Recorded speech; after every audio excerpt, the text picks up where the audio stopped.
अस्सलाम वालेकुम। कैसे हैं आप सब? अल्लाह ताला से उम्मीद करते हैं कि सब ठीक ठाक होंगे। Welcome back to my channel. तो ले जी, ये है इधर दोपहर 3 बजे का टाइम और हमारे गांव से आया था सरसों का साग, ताज़ा ताज़ा और ज़बरदस्त सा।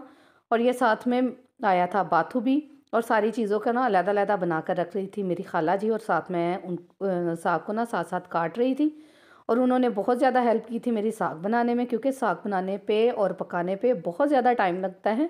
मगर ये एक वाकई डिश है कि जिससे ना घर वाले तंग पड़ जाते हैं, और ये इतनी मेहनत से बनता है ना। और इसको आप विंटर स्पेशल भी कह सकते हैं। और हर घर में ही औरतें तो इसको बड़े शौक से पकाती भी हैं और खाती भी हैं, मगर जो मर्द हजरात है ना, उनका दिल तंग पड़ जाता है। कि आप मेरी इस बात से एग्री करेंगे?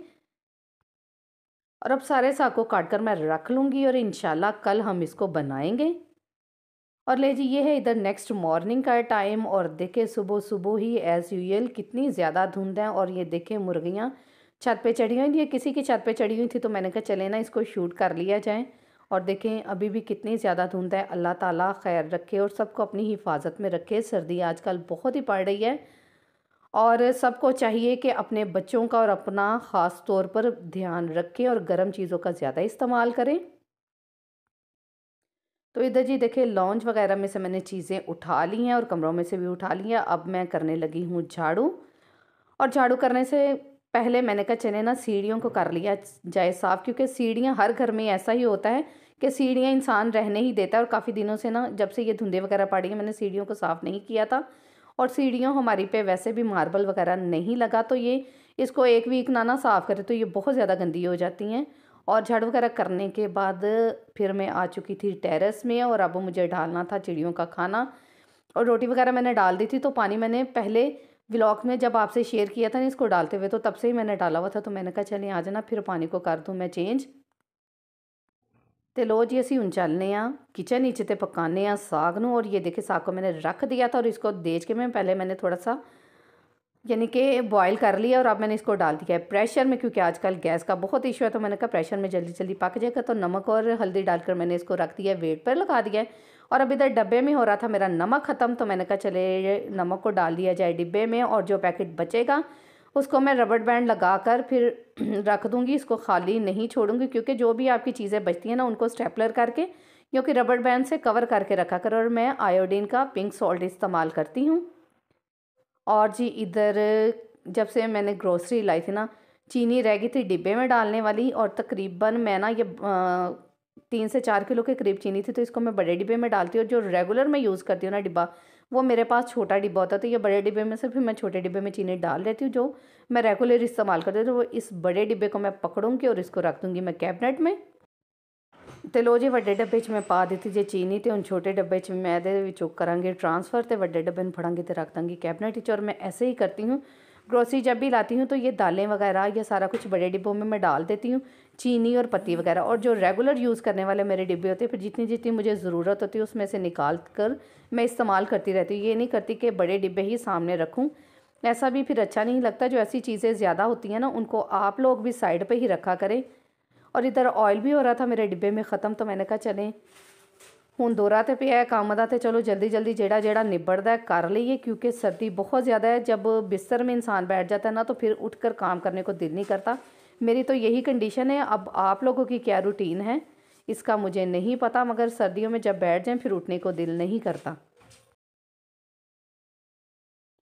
और इधर जी मैंने बनाई है अपने लिए चाय, क्योंकि आपको मेरी आवाज़ से भी लग रहा होगा, क्योंकि मेरा गला भी ख़राब है और फ्लू भी बहुत ज़्यादा हो रहा है। तो मैंने कहा चलिए चाय बना कर ना इसमें डालकर जो शानदार पिया जाए।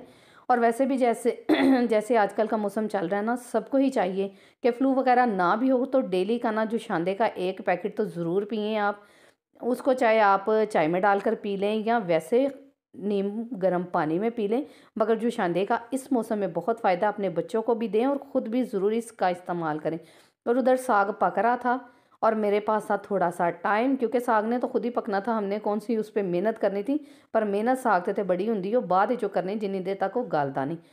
तो मुझे इधर करने थे अपने हस्बैंड के कपड़े प्रेस, तो मैंने कहा चलें जल्दी जल्दी ना कपड़ों का भी काम कर लिया जाए ख़त्म, फिर एक दफ़ा ऐसे ही फारिग होकर बैठ लिया जाएगा। मगर फ़िलहाल फारग होया कोई नहीं जाता। और इधर देखें जी, हो रहा है 12 बजे का टाइम और बेटा मेरा अभी भी लेटा हुआ है। और आप यकीन करें कि शुक्र अल्हम्दुलिल्लाह के कल से स्कूल और कॉलेजेस ओपन हो रहे हैं और सारी माओं की मुझे लग जानी है, क्योंकि बच्चे जब टाइम से स्कूल और कॉलेज जाएंगे तो हर काम ही जल्दी होगा। और सुबह को वैसे तो बच्चे उठने का नाम नहीं लेते। ये देखिए 12 बज गए हैं तो इसने अभी भी नाश्ता करना है और इतना तंग कर रहा था। मैंने कहा चले दफ़ा हो जाओ, आप तो लेटे रहो। और मैंने साथ साथ सफाइयाँ करनी स्टार्ट कर दी थी, क्योंकि मुझे तो साग भी पकाना था और साथ घर के बाकी काम भी करने थे। तो फिर मैंने इसको यही कहा कि एक दफ़ा उठो, मुझे बिस्तर को झाड़ लेना, तो फिर आप लेटे रहना। तो अब बस इसको मैं उठा लूँगी और इसको कहूँगी फेस वॉश वगैरह करे और इसके लिए मैं बना लूँगी नाश्ता। और मंडे से स्कूल ओपन हो रहे हैं तो सब माओं की मुझे लग जानी है। ज़ाहिर है बच्चे स्कूल जब चले जाया करेंगे तो सुकून होगा, हर काम ही टाइम पे हुआ करेगा। और अब इसके लिए मुझे बनाना है पराठा अंडा। और मैंने बोला था पराठा अंडा, मगर ये मुझे कह रहा था कि मुझे खुश्क रोटी बना कर दें। तो मैंने कहा चलिए ठीक है। और अब हम अंडा बनाने के लिए ना मैंने पानी में खुश्क धनिया पाउडर डाला, ज़ीरा पाउडर, काले मिर्च का पाउडर और नमक डाल दिया। और अब इसको मैं कर लूँगी मिक्स। और एक अंडा इसके लिए काफ़ी होगा। तो मैंने कहा चलिए इसको ना जल्दी जल्दी अंडा और रोटी बना देती हूँ और फिर तब तक साग भी हमारा हो जाएगा। और ये छोटा हाफ़ फ्राई या फ्राई अंडे को ज़्यादा पसंद नहीं करता, ये नमक व मिर्च वाला अंडा ज़्यादा शौक़ से खाता है। तो मैंने कहा चले नमक मिर्च वाला ही बना देते हैं। जो चीज़ बच्चों को पसंद हो वो बना देनी चाहिए, ताकि पेट भर कर खाना खा ले, बच्चे बड़े हों छोटे हों। माँ को तो बहुत ज़्यादा टेंशन रहती है जब तक बच्चा पेट भर कर खाना ना खाए। वो वेखो थोड़ा जिहा अंडा थल्ले डिग पिया, तो चलो उन्होंने हुण चिमटे नाल चुकांगे तो रख लांगे प्लेट विच ते दे देंगे रोटी पका के बच्चे नूं।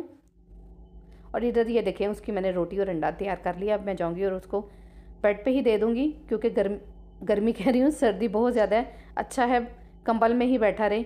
और इधर मैं आ चुकी हूँ किचन में और साग देखें मेरा गल चुका है अच्छे तरीके से। अब मैं ब्लेंडर जग में डालूंगी जितना डाल सकती हूँ और इसको मैं थोड़ा सा ब्लेंड करूँगी। ब्लेंड बस इसको मुझे हल्का सा करना है। जैसे ही थोड़ा सा ये अभी इसका वो क्या कहते हैं कटर चलेगा तो मैं बस इसको बंद कर दूँगी। तो घोटिया घुटिया मेरे को कोई नहीं जाना, क्योंकि बहुत सर्दी है तो घुटने घुटने वाला काम तो बिल्कुल नहीं करूँगी। इसको मैं ब्लेंड ही करूँगी और ब्लेंड करने से भी बहुत अच्छा हो जाता है। और ये मैंने मिर्चें पहले से चॉप कर कर रखी हुई हैं, हरी मिर्चें, तो अब मैं वो भी इसके साथ ही डाल दूँगी। तो लो जी साग नूं ग्रैंड करन तो बाद मैं हांडे 'ਚ पाता है घ्यो।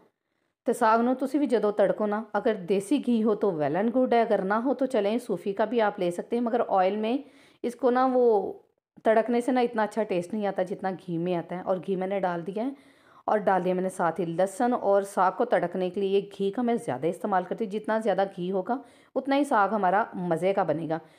तो मॉडर्न असीं जिन्ने मर्जी होइए, पर ਜਿਹੜੇ ਸਾਡੇ शुरू तो देसी काम ने ना फ़ायदा भी उन्हां दा ही है तो मज़ा भी उन्हां दा ही। तो मैं साग को जब भी तड़कती हूँ मैं हांडी में तड़कती हूँ। इससे साग का टेस्ट दुगना नहीं बल्कि चुगना हो जाता है। और अगर आप मेरी इस बात पे एग्री हैं तो मुझे कमेंट बॉक्स में कमेंट करके ज़रूर बताइएगा। तो जो अभी तक मेरे चैनल पे नहीं हो, मेरे चैनल को लाइक करें, सब्सक्राइब करें और साथ में दिए गए बेल आइकन को प्रेस करना बिल्कुल मत भूलें, क्योंकि उससे मेरी हर नई आने वाली वीडियो की नोटिफिकेशन सबसे पहले आप तक पहुँचेगी। और नोटिफिकेशन आप तक पहुँचेगी तो ज़ाहिर है आपको अच्छी अच्छी व्लॉग्स देखने को मिलेंगे, अच्छी अच्छी टिप्स देखने को मिलेंगी। तो ले जी ये देखिए साग मैंने डाल दिया जितना मुझे डालना था। और अब इसको मैं पकने के लिए छोड़ दूँगी और साथ ही में बना लूँगी जल्दी जल्दी रोटियाँ भी।